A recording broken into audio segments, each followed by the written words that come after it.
When Adana felt the silk wrapper tighten around her waist that morning, squeezing like a python around its prey, she knew she had broken the rule the old woman had whispered with breath that smelled of herbs and ancient warnings, the rule she thought was just superstition. Now, as her skin began to burn beneath the fabric, as her reflection in the clay water pot showed something that was not quite her anymore, she understood. Some gifts come with prices, and some prices must be paid in flesh and blood, and tears that flow like the great river after the rains. Adana was born in the small village of Umoja, where the cassava grew tall and the river sang songs that grandmothers said held the voices of ancestors. She was a girl who should have been beautiful. Her mother had been beautiful. Her grandmother had been beautiful. But Adana was not. Her face was too long, like a yam that had been stretched by hungry hands. Her skin was rough as the bark of the baobab tree. Her body was thin, so thin the village children called her walking stick, and laughed when she passed carrying her basket to the market. She wore only the simplest wrapper, faded brown like dried mud, and a head wrap that hung loose because she had no skill in tying it properly. No beads adorned her neck, no bronze bracelets circled her wrists.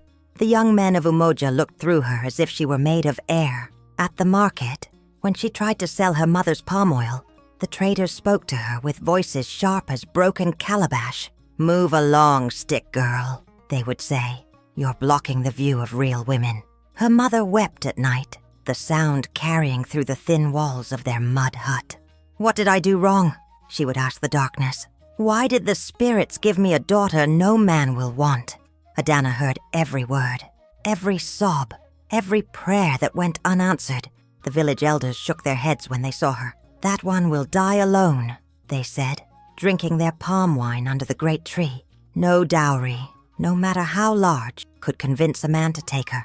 The women were crueler. At the river where they washed their clothes and filled their clay pots, they spoke loudly enough for Adana to hear. "Better she had never been born," one said, beating her wrapper against the stones. At least then her mother would have hope for another child. But there was one thing about Adana that was not ugly. Her voice. When she sang, which she only did when she thought no one could hear, her voice was sweet as wild honey dripping from the comb, deep as the wells that never run dry. It floated on the wind like morning mist over the river. Birds stopped their own songs to listen. Leaves seemed to still on their branches. One day, a day when the sun was so hot the earth cracked like old skin, Adana went deep into the forest to gather firewood. She went farther than she had ever gone, past the marked trees, past the boundary the elders said protected the village from the spirits that dwelled in the darkness. She was tired, so tired of the whispers, so tired of her mother's tears, so tired of seeing her reflection in the river and knowing she would never be wanted. And that is when she found the clearing. Or perhaps it found her. In the center of the clearing stood a hut, but not like any hut in Umoja. This one was made of materials that seemed to shift in the light. Sometimes thatch, sometimes something that looked like woven moonlight. Smoke rose from a fire that burned with flames of blue and green. And sitting beside that fire was an old woman. The old woman's skin was like dried leather that had been left in the sun for 100 seasons. Her eyes were white as clouds, yet Adana felt them seeing everything. Every thought, every secret, every desperate wish she had ever whispered to the stars. The woman wore a wrapper of deep purple, the color of night before true darkness falls, and around her neck hung beads of red coral that clicked together like teeth. "Child," the old woman said, her voice like wind through dead leaves. "You have come because your heart is breaking. I can hear it from here. Crack, crack, crack, like a calabash that is about to shatter completely."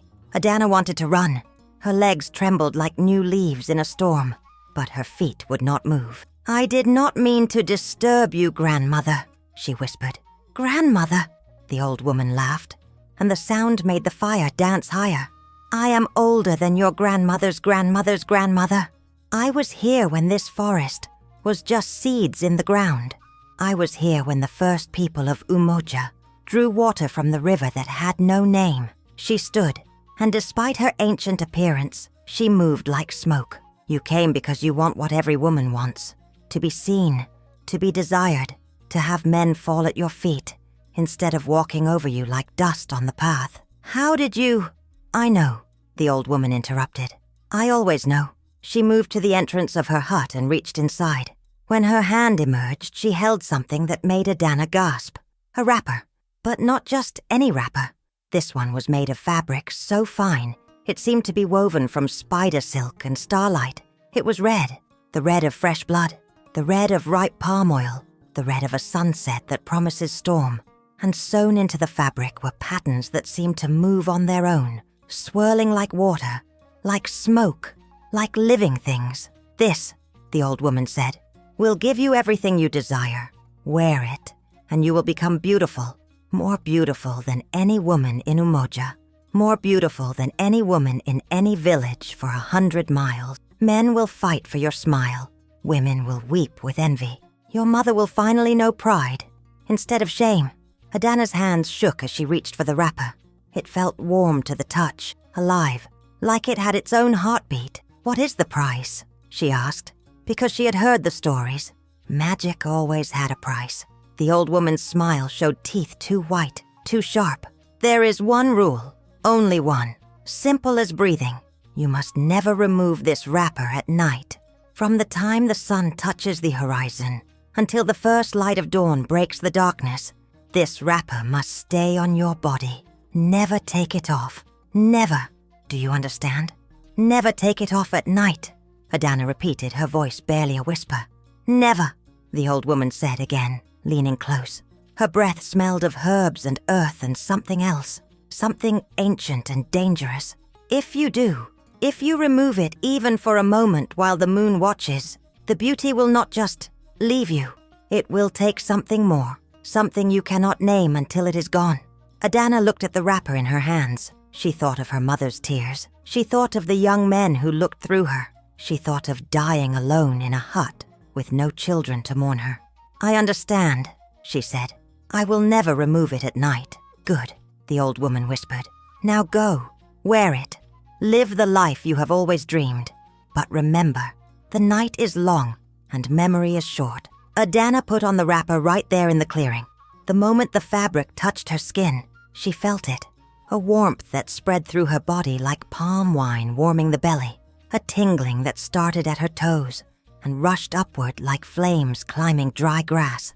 She looked down at her hands and gasped. They were no longer rough. The skin was smooth as river stones worn by water. She touched her face and felt features that were different, softer, more delicate. She ran back to the village, her feet flying over roots and stones. When she reached the river, she fell to her knees at the water's edge and looked at her reflection. The face that looked back was not hers, could not be hers. This face was perfect. Skin like honey poured from the comb, eyes large and bright as stars, lips full and soft, cheekbones high and proud. She was beautiful, more beautiful than beautiful. She was a vision that made the sunset look dull. The villagers saw her walking back to her mother's compound, and they did not recognize her. They whispered among themselves, "Who is this girl?" The women asked, their washing forgotten in their hands. "Is she from another village?" The men straightened their wrappers and stood taller, their eyes following her every movement. When Adana's mother saw her, she dropped the clay pot she was carrying. It shattered on the ground, palm oil spreading like blood. "Adana," she whispered. "Is it you?" "It is me, Mother," Adana said, and even her voice sounded different now, richer, like honey mixed with song. Word spread through the village faster than fire through dry grass. By evening, the compound was surrounded by people.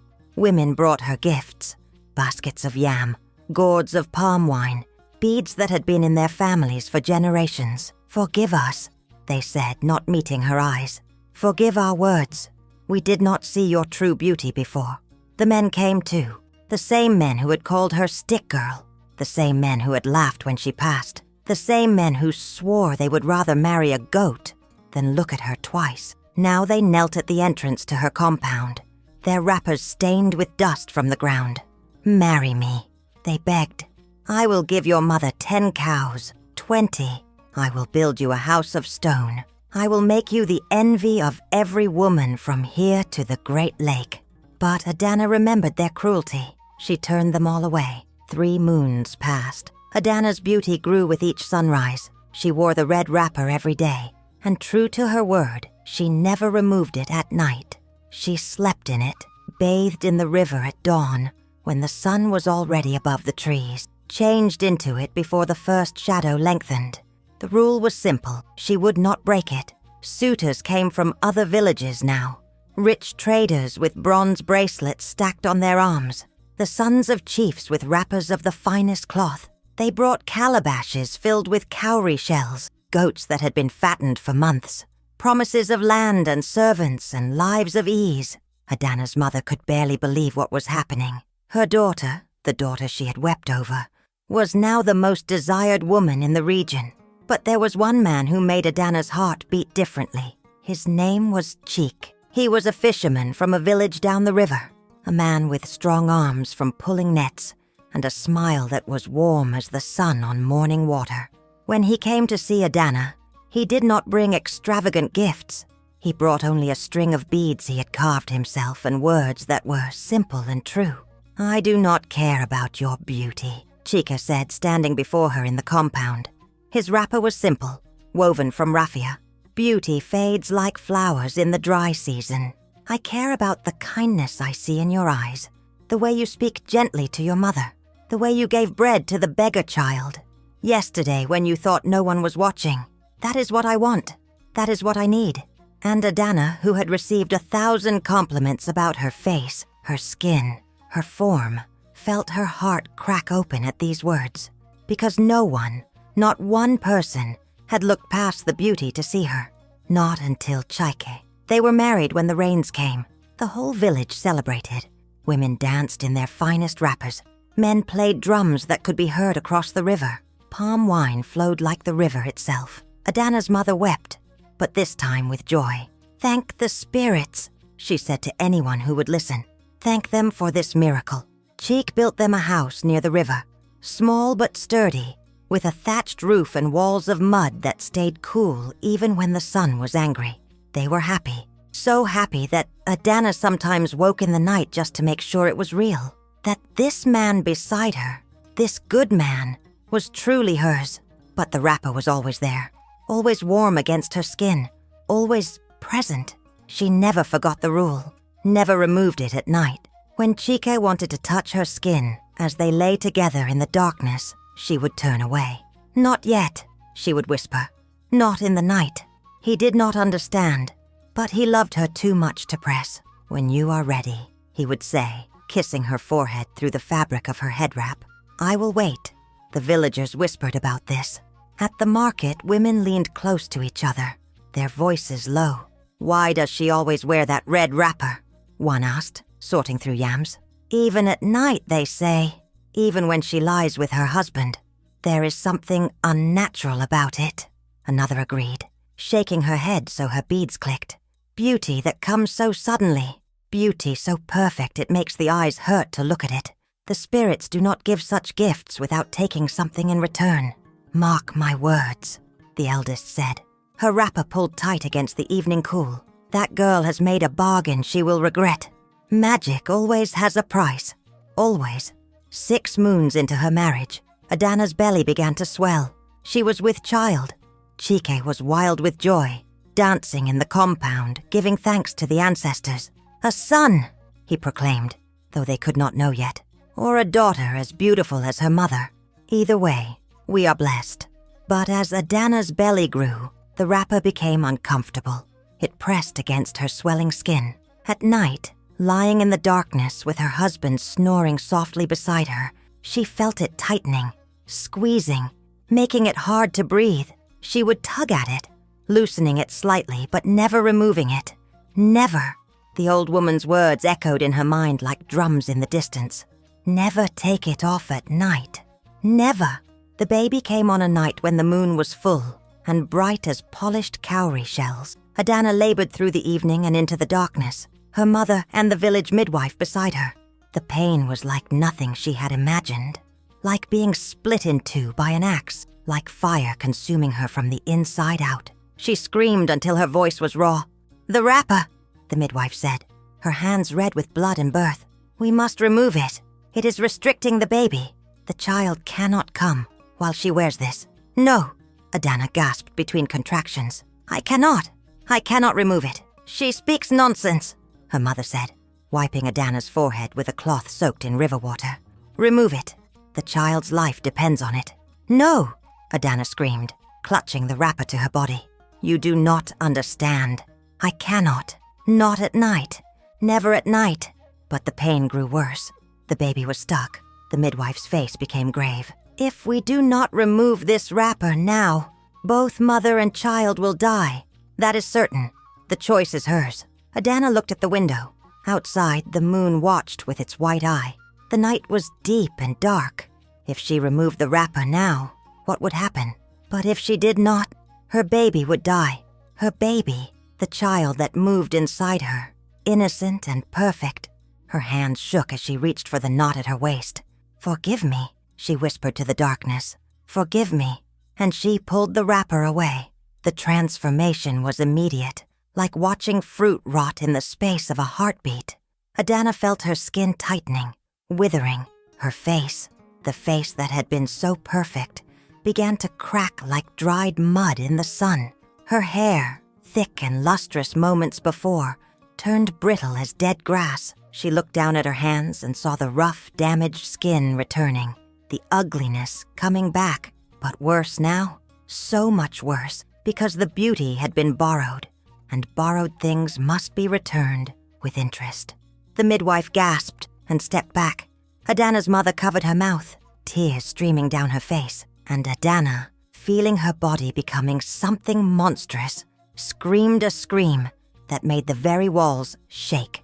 But the baby came, a girl, perfect and tiny, and crying, with lungs that proved she was alive, strong, healthy. The midwife caught her and wrapped her in a clean cloth, but her hands trembled. Cheek burst into the room, having heard the commotion from where the men waited outside. He stopped in the doorway, his eyes taking in the scene, the blood, the crying infant, and the creature that lay on the mat where his beautiful wife had been moments before. "What is this?" he whispered. "What witchcraft?" Adana reached for him with hands that were now like claws. Her voice, when she spoke, was cracked and broken. "It is me, Cheek. It is me. I wore a cursed wrapper. I broke the rule. But it is still me inside this body, still your wife, still the woman who loves you." Cheek's face showed confusion, horror. He looked at the baby, then at Adana, then at the door. "No," he said, shaking his head. "No, this cannot be. You are not my wife. My wife was beautiful. My wife was—" He could not finish. He turned and ran from the house, out into the night. The villagers came at dawn, when news of what had happened spread through Umoja like plague. They stood outside Adana's house, pointing and whispering. Children screamed when they saw her face in the window. Women pulled their wrappers close as if ugliness were contagious. The elders gathered under the great tree, their faces grave. "I told you," the eldest said, his wrapper hanging loose on his thin frame. "I told you that beauty was unnatural. The spirits have punished her for her pride, for trying to be something she was not meant to be." "What do we do?" another asked. "Such creatures cannot live among us. They bring bad fortune, failed crops, sick cattle, dead children. She must leave," they decided, she and her demon child, before the curse spreads to all of us. Adana's mother stood at her door, facing the crowd that had once brought gifts, and now brought hate. "She is my daughter," she said, her voice breaking. "You will not drive her away." But even she could not look at Adana without flinching. Even she turned her face away when Adana tried to hand her the baby. The child cried, sensing the fear and rejection in the air. Adana held her daughter close, her monstrous face wet with tears that flowed like the great river during the rains. Chike did not return that day, or the next, or the next. Adana waited, rocking her baby, singing to her with a voice that was now harsh as stone scraping stone. The sweet honey voice was gone. Everything beautiful was gone. Everything except the baby who did not know her mother was a monster, who suckled and slept and smiled with innocent trust. On the 7th day after the birth, Adana wrapped her daughter in the cleanest cloth she had and left the village before sunrise. She walked into the forest, following paths she remembered from that day long ago. Her feet were bare and bleeding by the time she found the clearing. But it was there, the hut that shifted in the light, the fire that burned blue and green, and the old woman sitting exactly as she had been, as if no time had passed at all. "Grandmother," Adana said, falling to her knees. The baby cried in her arms, hungry and cold. "Please, I broke your rule. I know I deserve this punishment, but my daughter is innocent. Make me beautiful again, not for myself, for her, so she will have a mother the world will accept, so she will not grow up in shame." The old woman looked at her with those white eyes that saw everything. "You broke the rule," she said simply. "The price is paid. The magic is done." "Please," Adana begged, her voice breaking. "I will do anything, give anything. My life, if you want it. Just make me beautiful again." The old woman was quiet for a long time. The fire crackled. The forest whispered. Finally she spoke. "The wrapper gave you beauty, but it was not your beauty. It was stolen beauty, borrowed from the river of faces that flows through the world of spirits. Every woman who looks in the water and sees her reflection, she gives a little piece of that reflection to the river. The wrapper pulled from that river and placed it on you like a mask. But masks cannot be worn forever. And when they are removed, what is underneath is not always what was there before." "I understand," Adana whispered. "I was a fool. I was vain. I wanted what I did not earn. But my daughter—" "Look at your daughter," the old woman interrupted. Adana looked down at the baby in her arms. The child had stopped crying. She was looking up at Adana's face, the monstrous face, and she was smiling. Smiling with love so pure, it made the air itself seem to shine. "Your daughter does not see a monster," the old woman said. "She sees her mother. That is real beauty, not the face, not the skin. The love that needs no magic to exist. The love that says, 'You are mine, and I am yours, and nothing else matters.' That is the beauty you should have sought from the beginning." "But Chike," Adana started. "If Chike loved only your face, then he never loved you at all," the old woman said. "He loved the wrapper, not the woman inside it. A true husband would have stayed. A true husband would have looked past the curse to see the wife he knew, the mother of his child." Adana's tears fell on her daughter's face. The baby laughed, reaching up with tiny hands. "What do I do?" Adana asked. "How do I live like this?" The old woman stood and reached into her hut again. This time, when she brought her hand out, she held a small clay pot. "This salve," she said, "will not make you beautiful, but it will return you to what you were before. The plain girl with the rough skin and the long face, not a monster, just ordinary. Can you accept that? Can you accept being plain again?" "Yes," Adana said without hesitation. "Yes, I just want to be myself." The old woman handed her the pot. "Apply it tonight, when the moon is dark. By morning, you will be as you were. But hear me, child. Hear me well. You will never be called beautiful again. Men will not fight for your smile. Women will not envy your face. Your daughter will grow up with a mother who is plain, ordinary, unremarkable. Can you accept that?" Adana looked at her baby, the child who smiled at her monster face with nothing but love. She thought of her mother, who had wept from shame but stood against an angry village. She thought of Cheek, who had run, who had chosen beauty over loyalty. And she knew her answer. "I accept," she said. "I accept being plain, if it means being real." That night, in a small shelter she built at the edge of the forest, Adana applied the salve. It burned like fire, like 1,000 bee stings, like her skin was being remade from the inside out. She bit down on a piece of leather to keep from screaming and waking her daughter. By morning, when she looked at her reflection in the river, she saw her old face, the long face, the rough skin, the plain, unremarkable features she had been born with. She wept. But this time, not from sadness, from relief. Adana did not return to Umoja. She made a new life in a village farther down the river, a place where no one knew her story. She told them she was a widow, which was not quite true, and not quite false. Her husband had died to her, and she to him. That was death enough. She sold vegetables at the market. She washed clothes at the river. She raised her daughter, who grew strong and bright and kind. The girl never knew about the wrapper, about the beauty, about the curse. She only knew that her mother loved her, with a love that was fierce and true, and needed no magic to exist. Years later, when the daughter was grown and beautiful, in her own natural way, she asked her mother, "Why did you never remarry? You are not old. You could have found another husband." And Adana smiled, her plain face wrinkling with the expression. "Because I learned that some things are more important than being wanted," she said. "Being real, being true, being a mother to you. Those things are worth more than all the beauty in the world." The daughter did not fully understand then, but she would, one day, when she faced her own choices, her own temptations, and she would remember her mother's words, her mother's plain face, her mother's love that never needed magic to be real. And as for Chaik, he searched for Adana for many years. He asked in every village, followed every rumor, because after the shock faded, after the horror subsided, he realized what he had lost.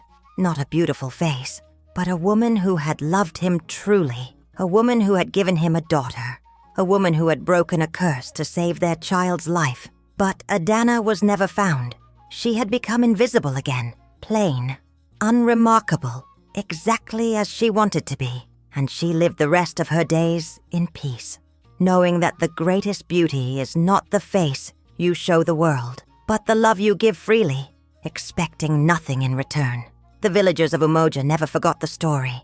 They told it to their daughters and granddaughters as a warning. "Do not trust beauty that comes without cost," they would say, sitting around the evening fire. "Do not believe in magic that promises everything for a simple rule, because magic always collects its debts, always, and the price is always higher than you think." And so they learned that true worth comes not from what you wear on your body, but what you carry in your heart. That love is stronger than magic. That being real is more valuable than being perfect. That a mother's love needs no wrapper to make it beautiful. The end.